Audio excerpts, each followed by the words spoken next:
তোমার প্রতি অনুভূতি গল্পের তৃতীয় পার্ট। হাসপাতালের গেটে এসে দেখি একটা প্রাইভেট কার দাঁড়িয়ে আছে। গাড়িতে করে একটা বড় বাড়িতে নিয়ে যাওয়া হলো। বাড়ি দেখে আমি তো প্রায় অবাক। এই বাড়িটা কি আন্টির? তাহলে তো আন্টিরা অনেক বড় লোক, আর ওরা আমাকে নিজের বাড়িতে নিয়ে আসলো। শুধুমাত্র মানুষের প্রতি ভালোবাসা আছেই বলে সম্ভব। আমি হাঁ করে তাকিয়ে বললাম, আন্টি, এই বাড়ি কি আপনাদের? আন্টি বললেন, এটাই আমাদের বাড়ি, চলো ভিতরে। আমাকে নিয়ে একটা রুমে শুইয়ে দিল। আন্টি বললেন, আচ্ছা বাবা, তুমি এখন রেস্ট নাও, আমরা পরে তোমার সম্পর্কে জানবো না হয়। আমি বললাম, জি আন্টি। আন্টিও তার মেয়ের রুম থেকে চলে গেল। রুমটা অনেক সুন্দর, ওরা মানুষ যেমন ভালো মনের, রুচিও সুন্দর। খুব ক্লান্ত লাগছে, শুয়ে শুয়ে ভাবছি, আজ যদি ওনারা আমাকে না নিয়ে আসতো, আমি কোথায় থাকতাম? পা ভাঙা নিয়ে রাস্তায় ভিক্ষা করা ছাড়া কোনো উপায় ছিল না। জানি না বাড়ির কি অবস্থা। আম্মু কি আমার কথা ভাবছে? আম্মু কি বলছে? ছেলেটার এমন বলে শাস্তিটা একটু বেশি হয়ে গেল। আমি তো আম্মুর চোখের মনি ছিলাম, নাকি তার জন্যই আম্মু সে কষ্ট সহ্য করতে পারেনি? আম্মুর মনে আমার জন্য ঘৃণা জন্মে গেছে। আম্মু যদি জানতে পারতো তার ছেলে পা ভেঙে ফেলেছে, আম্মু কি এখনো রাগ করে থাকতো, নাকি ছুটে আসতো? আম্মুকে দেখতে খুব মন চাচ্ছে, কিভাবে দেখবো?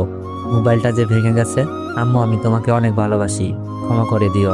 বলতে পারি নাই সত্য কথাটা, আর মনে হয় চাইলেও বলতে পারবো না। মোবাইলটার সাথে হয়তো ভিডিওটাও হারিয়ে ফেলেছি। খুব জানতে ইচ্ছা করছে, আব্বুকে আমার কথা ভাবছে, নাকি আমাকে তার মনে কবর দিয়ে ফেলেছে। আর সুমি আপু হয়তো বলছে বিশ্বাসটা ভেঙে দিয়েছে। আর মিথিলা তো বললই দুলাভাইকে বিয়ে করে ফেলবে। তবে দুলাভাইকে এই ভুলটা আবার করবে? আমিও তো ভিডিওটা দেখিয়েছি, হয়তো ভিডিওটা দেখে থমকে গেছে এতক্ষণে। মিথিলাকে জানিয়েও দিয়েছে। ভাবি হয়তো এখনো নীরবে কাঁদছে, বলছে বিনা দোষে আজ আমি ঘর ছাড়া। আমার খবর নেওয়ার জন্য হয়তো মোবাইলে ফোন দিচ্ছে, কিন্তু ফোন বন্ধ পেয়ে হয়তো ভাবছে ছেলেটার কিছু হয়ে গেল নাকি। ভাবতে ভাবতে কখন যে ঘুমিয়ে যাই। হঠাৎই একটা মেয়ে কণ্ঠে কে যেন ডাকতে লাগলো, এই যে উঠুন। আমি চোখ বন্ধ রেখেই বললাম, কে? আমি রিমি। চোখ মেলেই দেখি আন্টির মেয়ে। আমি বললাম, ও আপনি? আপনার নাম রিমি? রিমি বলল, ইয়া জাহান রিমি। আপনার নামটা তো জানা হলো না, আপনার নাম কি? উঠে বসে বললাম, আমার নাম আশরাফুল ইসলাম। রিমি বলল, সুন্দর নাম, আম্মু আপনার জন্য খাবার পাঠিয়েছে, খেয়ে নিন।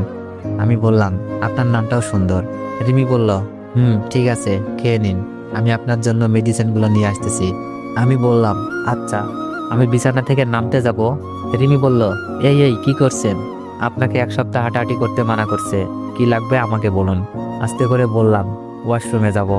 রিমি বলল, ধরুন, আমি নিয়ে যাচ্ছি।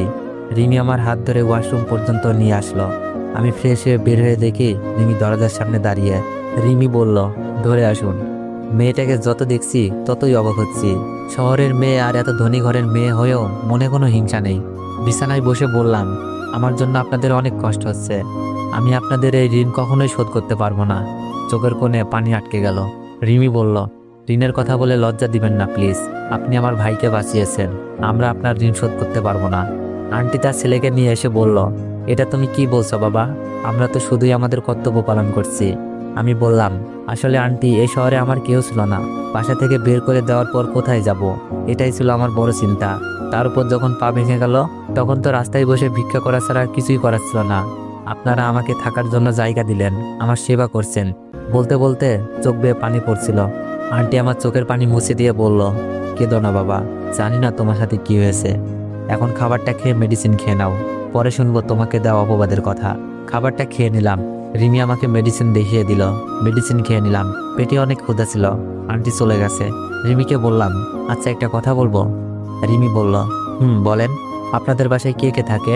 আমি আসলে রিমির আব্বুর কথা জানতে চাচ্ছিলাম। রিমি বলল, আব্বু, আম্মু, আমি আর আমার ভাই, আর বিভিন্ন কাজের হেল্প করার জন্য কয়েকটা কাজের লোক। আমি বললাম, ও আচ্ছা, আপনার আব্বুকে দেখলাম না তো।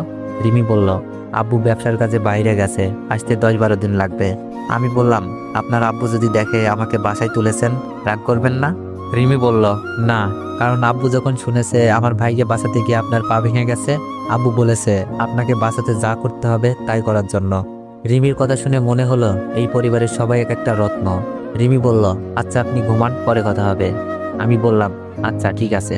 তারপর ঘুমানোর চেষ্টা করলাম। রাত প্রায় 11টা বেজে গেছে, কিন্তু চোখে ঘুম আসছে না। শুধু সকালে ঘটে যাওয়া ঘটনার কথা মনে পড়ছে। মিথিলা কি করে পারলো এমনটা করতে? মিথিলা তো আমাকে বেস্ট ফ্রেন্ড বলতো। অনেক রাত হয়ে যায়, ঘুম হয় না। কখন ঘুমিয়ে যায় জানি না। সকালে ঘুম থেকে উঠি রিমির ডাকে, এই যে উঠেন, 10টা বেজে গেছে, নাস্তা খেয়ে মেডিসিন খেতে হবে। মনে হচ্ছে ওরা আমার সুস্থতার জন্য সর্বোচ্চ সেবা দিচ্ছে। আমি বললাম, ও কেমন আছেন? রিমি বলল, আলহামদুলিল্লাহ। আপনার পায়ের ব্যথা কমছে? আমি বললাম, মনে হয় কমেছে। রিমি বলল, আসুন ওয়াশরুমে এগিয়ে দিয়ে আসি। আমি বললাম, ধন্যবাদ। আমাকে ধরে ওয়াশরুমে নিয়ে যাই। ফ্রেশ হওয়ার পর নিয়ে আসে। নাস্তা খেয়ে মেডিসিন খেয়ে নিই।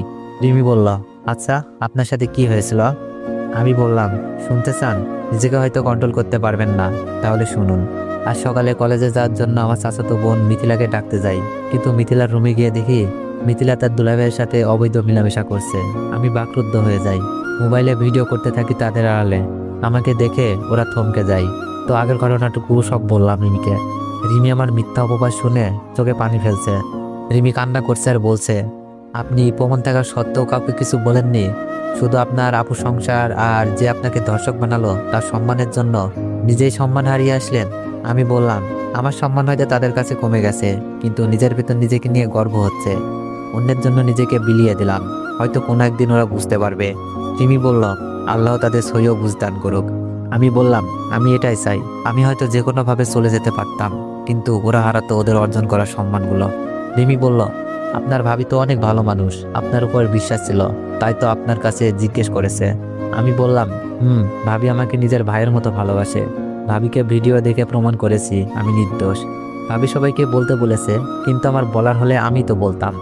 রিমি বলল, তাই তো। আমি রিমিকে বললাম, আপনার মোবাইলটা দেওয়া যাবে? ভাবির সাথে একটু কথা বলবো, হয়তো আমাকে ফোনে না পেয়ে চিন্তা করছে। রিমি বলল, এই যে নিন। আমি ভাবির নাম্বারে ফোন দিলাম, কিন্তু রিসিভ করছে ভাইয়া। তো এভরিওয়ান, নেক্সট বার চাইলে একটু বেশি বেশি কমেন্ট করুন আর একটু বেশি বেশি কপি লিঙ্ক করে দেন। তোমরা তো কপি লিঙ্ক না চাইলে জীবনও কপি লিঙ্ক করবা না, তাই আমি চেয়ে নিতেছি। আর হ্যাঁ, গল্পটা কার কাছে কেমন লাগতেছে সবাই একটু কমেন্টে জানাবেন। ধন্যবাদ।